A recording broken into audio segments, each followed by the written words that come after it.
In this video, we will talk about how to modify your machine's planogram. Start by navigating to Cooler at the bottom. Then select the machine that you wish to modify. Next, click Edit Display under Machine Settings and click Go to Update.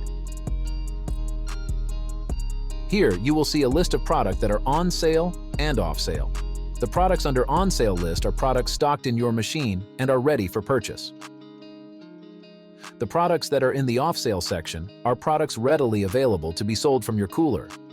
To transfer a product to the other column, multi-select the products you want and confirm the off sale or on sale at the bottom.